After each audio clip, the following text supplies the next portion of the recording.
ಇಷ್ಟು ದಿನ ಬಂದ್ಬಿಟ್ಟು ನಾವು ಟ್ರಾಫಿಕ್ ಇಲ್ಲ ಅಂತ ಹೇಳ್ತೀವಿ. ಇವತ್ತು ಬಂದ್ಬಿಟ್ಟು ಈ ನಾಳೆ ನಾಡ್ದೆಲ್ಲ ರಜಾ. ನೀವು ನಾಳೆ ಶುಕ್ರವಾರೆಲ್ಲ ನೋಡಿ ಜನಗಳೇ ಇರಲ್ಲ ಬೆಂಗಳೂರಲ್ಲಿ. ಎಲ್ಲರೂ ಊರಿಗೆ ಹೋಗ್ಬಿಟ್ಟಿರ್ತಾರೆ. ಇನ್ನಲ್ಲಿ ಜನಗಳಿರ್ತಾರೆ ಹೇಳಿ. ಎಲ್ಲರಿಗೂ ಹಬ್ಬ, ಅದರಿಂದ ಎಲ್ಲರೂ ಖಾಲಿ. ಶನಿವಾರನೂ ಇದು ಒಂದಿನ ಇದೆ ಅಂತ ಹೇಳ್ತಾರೆ. ಆದರೂ ಶನಿವಾರ ಎಲ್ಲ ಹಾಫ್ ಡೇ ಅಂದ್ಬಿಟ್ಟು ಯಾರು ಮಕ್ಕಳನ್ನ ಕಳ್ಸಲ್ಲ, ಅವರು ಊರಿಗೆ ಹೋಗ್ತಾರೆ. ಮತ್ತು ದೊಡ್ಡ ದೊಡ್ಡ ಆಫೀಸ್ಗಳಿಗೂ ರಜಾ. ಏನು ವಿಡಿಯೋ ನೋಡ್ಕೊಂಬನ್ನಿ, ನಿಮಗೆ ಗೊತ್ತಾಗ್ಬಿಡುತ್ತೆ ಎಷ್ಟು ಉದ್ದ ಟ್ರಾಫಿಕ್ ಇದೆ ಇವತ್ತು.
ರಾಮಮೂರ್ತಿ ನಗರ್ಗೆ ಒಂದು ಬಾಡಿಗೆ ಸಿಕ್ಕಿದೆ. ಇದು ರೋಡ್ ಇದು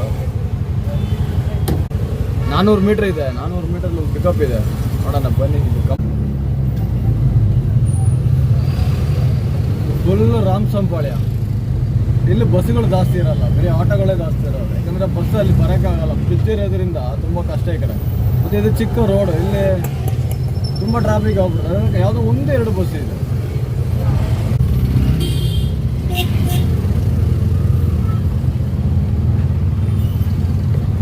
ರೋಡ್ ಹೆಸರೇ ನೋಡ್ಬೇಕು, ಶಾಂತಮೂರ್ತಿ ರಸ್ತೆ.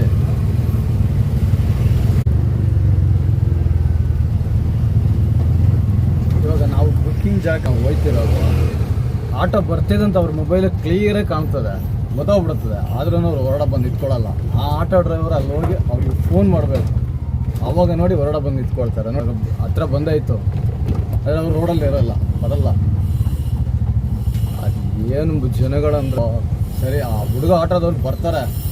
ಇದು ನಾನು ಏನು ಕೇಳ್ತಾ ಇದ್ದೀನಿ ಅಂದರೆ, ನಾವು ಬೇರೆಯವ್ರ ಮನೆ ಹತ್ರ ಹಿಂಗೆ ನಿಂತ್ಕೊಳ್ಳಿರೋತ್ತಿಗೆ ಅವರು ಥರ ನಮ್ಮನ್ನು ನೋಡ್ತಾರೆ. ನೋಡಿ ಲೊಕೇಶನ್ ಎಲ್ಲಿಗೆ ಮುಗೀತು. ಇವಾಗ ಇಲ್ಲಿ ನಿಂತ್ಕೊಳ್ಬೇಕು.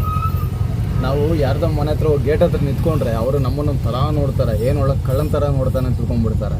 ಅದಕ್ಕೆ ಹೇಳ್ತಾರೆ, ನಾನು ಬುಕ್ ಮಾಡ್ತೀರಾ, ಹೊರಡ ಬಂದು ನಿಂತ್ಕೊಳ್ಳಿ. ನೋಡಿ ಇವಾಗ ಬರ್ತಿದ್ದಾರೆ.